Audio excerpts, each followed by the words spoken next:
Penn State fans, blue-white breakdown time. Johnny McGonigal with Bob Flounders here. 11:30 on a Tuesday. Johnny, we're kind of waiting on some news, maybe involving a former Penn State head coach. We're not going to get into it because it's a very fluid situation. But the good news, Johnny, is between the Senior Bowl, East-West Shrine game, the upcoming Super Bowl recruiting. I know you have a series you're excited to get started on as well. There's a lot to get to here as we're in early February. Are you enjoying the start of Super Bowl week, sir? I am, Bob. It was funny you talk about Super Bowl week. The clip from Alshon Jeffrey ahead of the Super Bowl against the Patriots resurfaced on social media, and I saw that where a TV reporter is asking him about the weather in Minneapolis at the time, and he was like, "We're playing inside," and so I picture a lot of players right now. Ahead of Super Bowl week are answering some pretty ridiculous questions, as is normally the case. Yeah, makes for some good content, some really funny stuff. But yeah, getting ready for the Super Bowl. I'm not sure exactly what my plans are, but we'll certainly be in front of the TV. I don't know what do you got going on in Harrisburg, Bob? What are you doing? well, I will just give you one clue. I've already taken Monday off. So there you go. I'm in it to win it. I'm always in it to win it on Super Bowl Sunday. Something maybe about, that rascal Greg Pickle. I think I might be in the vicinity of maybe a house party with him watching the game. I just think I know we'll get into some Penn State stuff.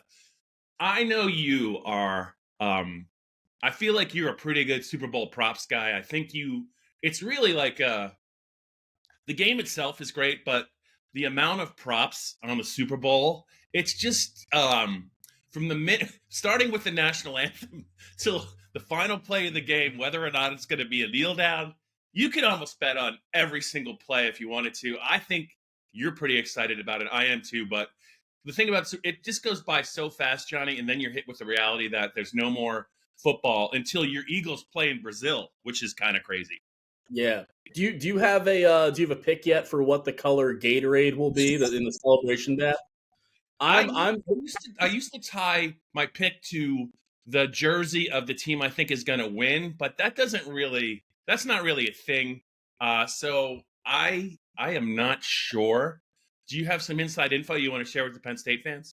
None whatsoever, but it'll be on my prop sheet. So this will not surprise you whatsoever, but I'm always the guy that's printing out. It's like 2 times a year I use a printer for Super Bowl prop sheets, and then printing out an NCAA bracket because I'm still one of those guys. I like to fill it out and get the Sharpie and the red pen and mark it off as it goes, as my bracket inevitably gets busted on day one. But no, I'm very excited for the Super Bowl props. And as I've mentioned on this podcast before, anyone but the Niners. So as much as it pains me to root for the team that thwarted my Eagles last year, I will be in on Travis Kelce and the Swifties and the Kansas City Chiefs. Yeah. Well, hopefully everyone that is listening and watching this, hope you guys have great Super Bowl plans. Yeah. If you have the opportunity to take Monday off, I would recommend doing that. Hey, the game starts late. Johnny, I'm old enough to know that there used to be a time when the Super Bowl kicked off either mid-afternoon or sometimes early Sunday afternoon. I wasn't very old at that time, but I definitely remember that. And I heard somebody float the idea. I don't think it's that crazy, and I would be behind it. Why not play the Super Bowl on Saturday? I just think it's gotten later and later, and the halftime's gotten longer and longer, and it affects people, right? You can't really go out. You got to watch it at your house or at a neighbor's. And I think it's the biggest game of the year. Why not give the fans the opportunity to watch it, kind of the way they want to, like, whether it's like Penn State fans going to a Penn State tailgate or tailgating before a Penn State game. You just can't do that. If Penn State games were on a Sunday, how miserable do you think Penn State fans would be? There'd be a lot of rough Mondays. Make the Monday after the Super Bowl a national holiday. Yeah, or you could do that. That's even better. If I were ever a politician, which I never will be, you would get elected. I would get elected on that platform alone. and I just know it. There's too many people that agree with that take. Yeah, So that's some sound thinking. Okay, Johnny. So let's just go go with what we know regarding Penn State. I don't know yep. if you want to start with. I know they got a verbal commitment over the weekend on a Sunday, of course. But they also I think there were a number of former Penn State players that really acquitted themselves well on the practice field, whether it was in Frisco, Texas for the East-West Shrine game or the Senior Bowl. I mean, there were quite a few Penn State players involved in both games, but maybe we should probably start with recruiting. We can get to the former Penn State players. Let's focus on the future Penn State player. Yeah, no, we'll get going with recruiting and start with the commit that Penn State just recently got. Greater Latrobe linebacker Alex Tatsch. This is not necessarily a surprise. Alex was a high priority guy for Penn State for a while now, and it seemed like he was, he had offers from a lot of different places, but it seemed like he really narrowed his focus in on some regional schools in Penn State, Pitt, West Virginia, but Penn State was always on him. Terry Smith, the defensive recruiting coordinator, corners coach, and most notably when it comes to this, is a Pittsburgh native, and former Aliquippa native, and really handles Penn State's recruiting in the western part of the state to a really high level, high standard. And he was really involved in this as well.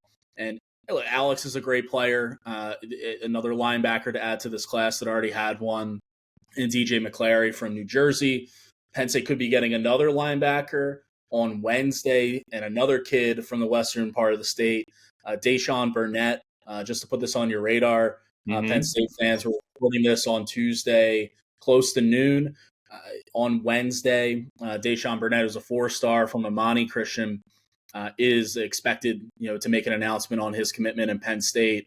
Seems like the leader in the clubhouse at this point in time. And so, but you look at what Penn State's class is right now. They've got 9 guys committed now with Alex Tatsch, and 4 of them are from the western part of the state, because you have Alex from Greater Latrobe, Taquaya Hayes, the running back from Aliquippa, Central Catholic corner Xavier Thomas, and North Catholic tight end Brady O'Hara.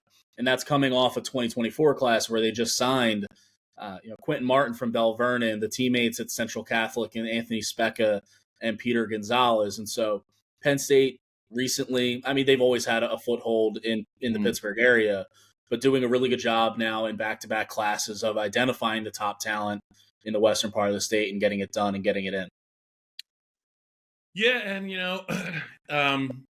everything you said, 100% agree. I just and I'm just wondering what, because this consistently happens. I just wonder, honestly, you covered the team before you came to, what does this really mean for Darduzzi and Pittsburgh? It's just they're trying to. They've had some good years under Pat. They've played some memorable games and upsets, but I know their recruiting approach is different. But Johnny, if they can't get the best kids out of Western PA, I just don't think it bodes well for the program long term. They have to do it differently, and it just seems like when Penn State really wants a player from that part of the state, it's going to be really hard to deny that. Yeah, I think for Pitt, a big part of it is getting in on these guys early, and I think that's what Penn State has done a better job of recently, is offering some of these players early in the process. Because if you're Pitt and you're the hometown team, and you're the first Power 5 program to offer a hometown player, that carries a lot of weight. And when I was covering the team, I was covering Pitt for the Post-Gazette for 3 years. Talking to some of those players who did commit, Pittsburgh area kids who did commit that had offers from Penn State and other programs in the area and throughout the country. A lot of it was, the fact that Pitt was on them early. And so, I think Penn State has been doing a better job at that recently. I think the results kind of speak for themselves. Yeah. And really just the consistency too. I remember speaking to Terry Smith, that's the December signing day, about Central Catholic specifically, because they brought in Gonzalez and Specca in the 24 class, and he said that's a powerhouse. It's a school we're going to continue to recruit. And then, a day or two later, you had Xavier Thomas in the 25 class commit. So Terry Smith is just ever present there. He knows everyone. And I think his presence, not only in Pittsburgh, but in Philly too. And you have Deion Barnes now in Philly. I think Penn State, while they are recruiting nationally, they're getting guys from Florida and up in New England and everywhere, Wisconsin in the 24 class. I think just their focus on keeping the best in PA, stay in PA, that whole mantra, I think they've been doing a really good job of that recently. Really over the course of James Franklin's tenure, they've done a good job at it. But you look at the last couple classes now and what they're building in 25 and even 2026, the guys that they have who they're targeting in that class, I think you're going to see a lot of in-state guys stay. And one note on Pitt too, just really quick, you look at the recruiting end of it and recruiting against Pitt, or that recruiting rivalry. Charlie Partridge, their D-line coach for Pitt, moving on to the NFL. I think that's a big deal for Pitt. He was there for a really long time. Yeah. One of the best D-line coaches in the country, arguably, given the talent that he has to work with and the number of guys he put in the NFL, arguably the best D-line coach in the country. Now he's off to, I believe, the Indianapolis Colts. And so that's a big loss for Pitt, which in turn could help Penn State when it comes to recruiting those D-ends and D-tackles in state specifically. Johnny, we talked about Latrobe. We talked about Pitt. We're talking about Western PA. Before we pivot to the former Penn Staters and the bowl games they took part in, hypothetically, you're back in Pittsburgh, all right? Super Bowl Sunday. You're not working Monday. What would be the one Pittsburgh bar with that maybe you and your buddies, if you could have kind of like a comfortable, like whether it's in a back room or you could get a portion of, where would you go? In the food, where would you go? The one bar in Pittsburgh, your go-to bar for an event like the Super Bowl with your buddies? Yeah, the answer would have been easy for me 3-4 years ago, and it would be William Penn Tavern in Shadyside. That's where I lived for a couple years. They ended up having to be forced out and moved down to Lawrenceville. So it's not the same vibe. It's not the same kind of, the bar seats that you would sit in for years. And I've been there well before I lived there, even considered living in Pittsburgh. Mario's in Shadyside is an easy spot for us because it was walkable. Shout out to my old roommates, John and Brett, two Penn Staters, two guys who listen to the podcast, big fans of not only my work, Bob, but your work, and Dave and everyone. So got to give those boys a shout out if you're going to bring them up. Yeah, so I would think if I was living there now, probably Mario's, or maybe just go to Lawrenceville and hit up new William Penn Tavern. I'm going to yelp Mario's the minute I get done with this podcast. I'm gonna because I'm itching to get back there when it gets a little bit warmer. I've never been to Mario's, I don't think so. I'm gonna be yelping that to see what it's all about, because I do appreciate the suggestion, and I'm always looking for better ways for me to improve my my viewing pleasure when we're not covering the football. Look, it can get a little debaucherous on like a Friday, Saturday night. I would maybe steer clear. Challenge accepted. But in terms of sitting at the bar watching the game, cheap beer, that's what I'm looking for. Yeah, that's what I'm looking for. Johnny, I know.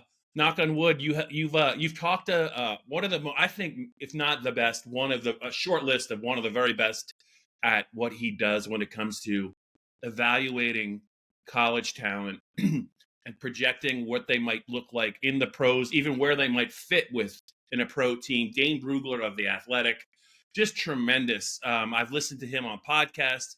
I always read his stuff on The Athletic. He is. It's a short list of guys that that know their craft and put in the time the way that he does. Daniel Jeremiah of NFL.com is another guy. Matt Miller of ESPN. But those guys, when they write something like that's, if I see it on like a tagline, that's the first place I'm going, just to see what their thoughts are on my Cowboys, the NFCs, but also when they have some insight into maybe some Penn State players. Hopefully you're going to get a chance to talk to him this week, and that would be great to see that on PennLive. But just your thoughts on maybe Penn State's class, what you think about, I think they had four guys at the Shrine game. I think there were four at the Senior Bowl, but just a couple quick takeaways for the Penn State fans. I know Adisa Isaac is a guy that I think really helped himself. I think all the guys actually at the Shrine game really helped themselves too. And it was pretty diverse group. But your thoughts just kind of on where some of the draft eligible guys might be headed. And we're going to, I think sooner rather than later, we're going to learn who got invited to the combine. Yeah, Bob. Yeah, you mentioned Dane Brugler from The Athletic, scheduled to speak to him to give a little, insight into the listeners. By the time you're listening to this, maybe later in the week, maybe I've already interviewed him, but scheduled to talk to him Wednesday morning, and should have plenty of really good stuff on the Penn State prospects from Dane, who is one of the best in the pre-draft evaluation business. He's great. But one thing that I read from him off of the Senior Bowl, we're talking about the Senior Bowl, Shrine Bowl, everything, that stood out to me was Theo Johnson was named one of his winners of the week at the Senior Bowl, the tight end from Penn State, who declared and decided to come back after the Rose Bowl in the 2022 season, but ultimately decided, hey, after the 23 year, it's my time to go to the NFL, test the waters there. And I think he might have put himself in the conversation to be a day two guy. That's what Dane wrote, and that's what it seems like. You look at we always knew what Theo had from a physical standpoint, the size, the speed, his ability to create separation and create those big plays whenever afforded the opportunity downfield. And so I think Theo is a guy that, especially if, he gets an invite to the combine, if that's the case, and seems like he would be, and shows out at pro day, like he seems like a guy who could really skyrocket, not necessarily into like the first round, but you talk about a third round guy. I think an NFL team would be really happy with him. The top Penn State prospects, we know, are Olu Fashanu and Chop Robinson. Neither of them were at any of the the All-Star games. Olu is locked in as a first round pick, if not a top 5, top 10 guy. Chop, he could be a late first rounder, mid first rounder, could be a second rounder, just depends on how he tests out and everything, and how the positional fit will roll with certain NFL teams.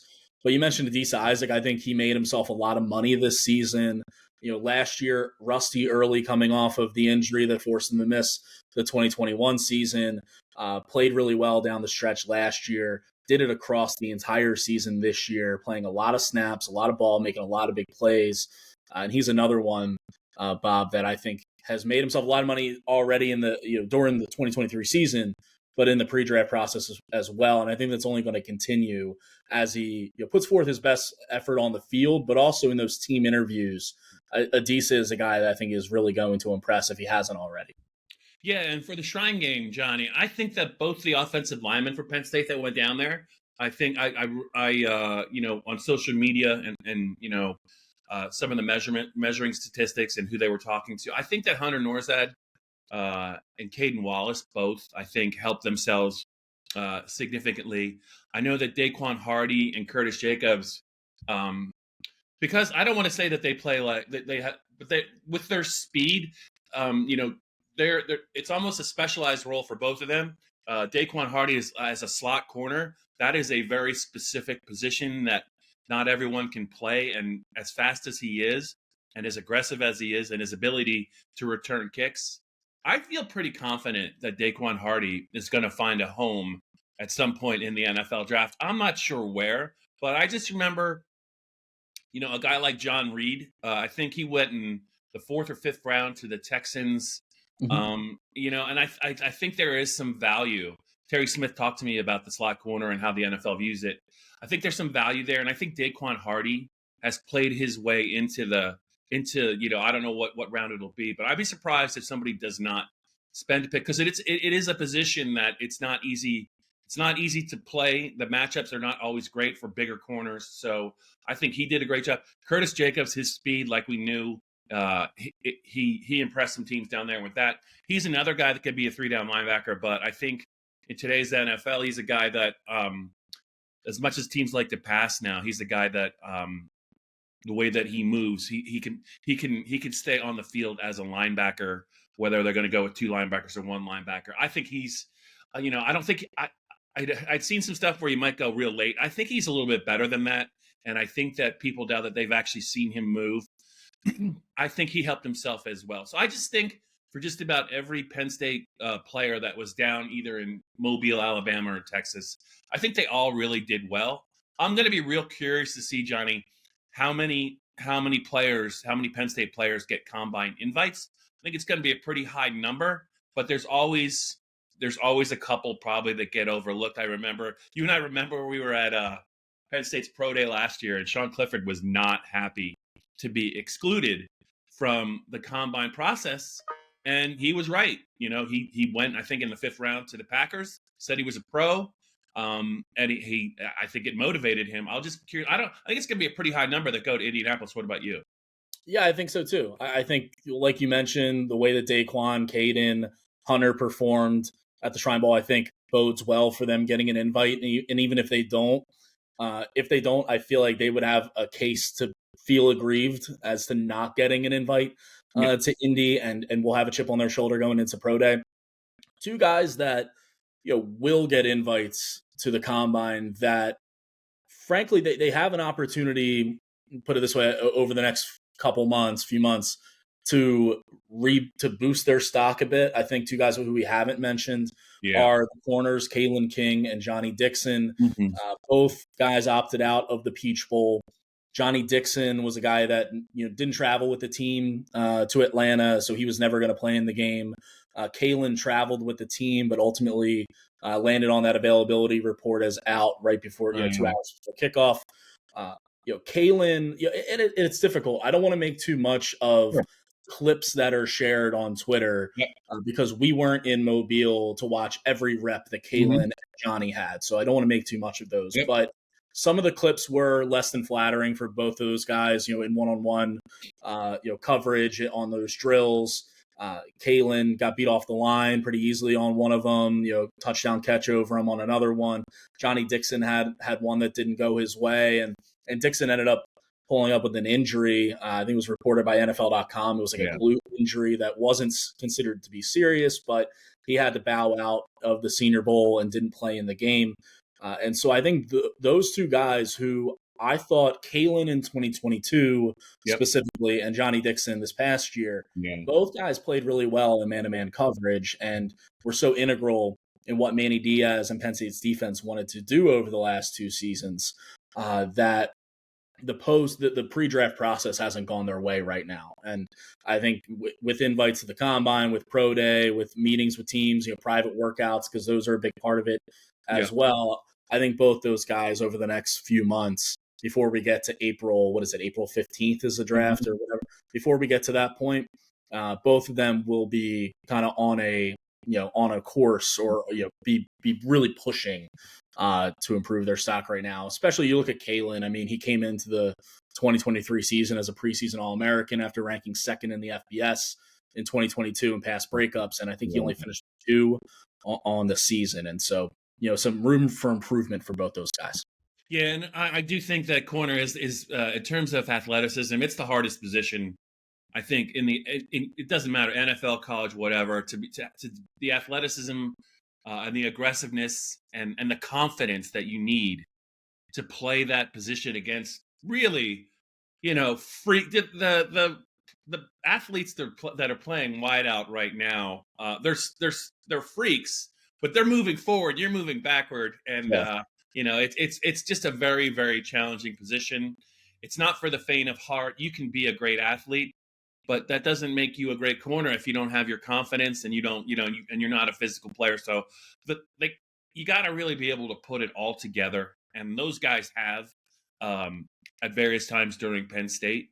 But the microscope and the scrutiny right now, it's pretty intense. And the NFL, the NFL. They're gonna ask them some tough questions, and they're gonna try and get to the bottom of it. But they both at Penn State, Kalen in 2022, even for most of 2023, he was a second team All Big Ten, All Big Ten corner. Right. I think he was an All-American candidate in 2022. And Johnny, I think, came as far as anyone I can remember, considering he was a transfer portal guy who just got better and better from South Carolina each year at Penn State. So I think they're both going to be at the Combine, Johnny. And I do think that it probably behooves them to maybe have a better couple of days in Indianapolis maybe than they did in Mobile. But you know what? I just remember a guy like Rasheed Walker at the end of his Penn State career where he was a little banged up, didn't play in the bowl game. and he was a blue chip recruit in that 2018 Penn State class, and he might have played his best football in 2019 for Penn State. But you don't know what, like you said, you don't know what was going on up there. You don't know how healthy he was. Lasted until the 7th round, and Green Bay took him, basically redshirted him. And, you know, watching him in the playoffs against Dallas and then against San Francisco, he's going against some good players, and they were not doing – they couldn't really do anything with Rashid. I guess it's a long way of saying, Johnny, that I think the pedigree of those players is what it is, and they just got to go to the right team, and they got to just be in the right, you know, they got to be healthy. And I think if they are, I think they're certainly guys that can play in the NFL. Johnny, I know we got to let you go pretty soon. You got some interviewing to do for some PennLive stories. But real quick, just give me one prop bet you're paying attention to. I'm not going to put your feet to the fire.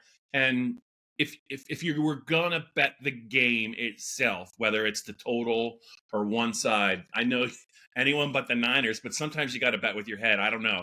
I'm surprised they're favored, quite frankly, but where are you leaning and what's your prop bet? Well, I'm taking the Chiefs, and because anything but the Niners. No, but I honestly, like, I picked the Ravens to beat the Chiefs in the AFC Championship game, and within my reasoning, within our conversation, I was saying it feels crazy to bet against Patrick Mahomes. Yeah, and I did it. I'm not going to do it again. I'm just, when Patrick Mahomes is in the Super Bowl, I found out last year how difficult that can be, is beating that guy on that stage. That it comes down to as simple as that. Prop bet wise, it's one that I've been on all year, and it's Christian McCaffrey rushing and receiving. That you can find it on a lot of books, a lot of combined yardage. Yep, combined yardage. I think it's like the safest thing in the world. Knock on wood. God, I hope I didn't just mush that. Probably did. But if he plays the majority of the game, he's going to get his. It doesn't really matter. He's just too talented to not. There's going to be a couple times in the game where he's just going to get loose, and it's not going to be because of the defense not playing well. It's just because of him being that good. Another cheeky one though, because they rotate this guy in like every few series just to give Christian McCaffrey a breather. Elijah Mitchell anytime touchdown. Woo! I'm not sure what the odds are on that, but it will warrant a little dart from me, definitely. Especially on the Kansas City side, I feel like somebody on Kansas City is going to score a touchdown because once you get past Kelsey and Pacheco, they're gonna gain 350 or 400 yards of offense. Somebody that's not a big name is gonna go off a little bit, and if you can just identify who that skilled player is, you're gonna get great odds on them. I might just sprinkle some money on whether it's the Blake Bell, the tight end, whether it's MVS. He has a knack for showing up in big games. I don't even know if Kadarius Toney is playing. I think I'm going to stay away from that guy. I wouldn't be surprised if a guy like Rashee Rice, though. Every once in a while, you can't stop him. And he's a guy, if the price is right, whether for a touchdown or for a yardage total, I think I would probably look at as well. Maybe Justin Watson. Yeah. The number of times, Bob, over the last 2 years or so, where I've had Travis Kelce to score a touchdown and Justin Watson scores, and I'm like, oh, it's Kelce, and it's not. It's a different receiver with the 8 in front, and it's like, oh, is that 87? No, it's 84. Justin Watson. Maybe a little Justin Watson, Elijah Mitchell. You just put like your mortgage on it, and then you just go retire on an island somewhere. That'd be nice. Yeah, drinking icy light mango. If I have it right. Precisely. All right, guys, we got to go. Johnny's got to get to some interviews. Look for his stuff on PennLive. He's got some great. He's going to talk. Hopefully, he's going to talk to Dane Brugler. I don't want to jinx that either. But Johnny, enjoy the Super Bowl. We'll be back. I know next week there's a chance. I don't know when we're going to talk next week, but there's a chance. I believe Penn State's going to have some availability. I don't want them to pull the rug out from under us, but from what we're hearing, I think we're going to get an audience with some Penn State coaches and some Penn State players, so we can share that with the Penn State fans. You guys enjoy the Super Bowl. Johnny, enjoy all your prop bets. Thank you, Bob.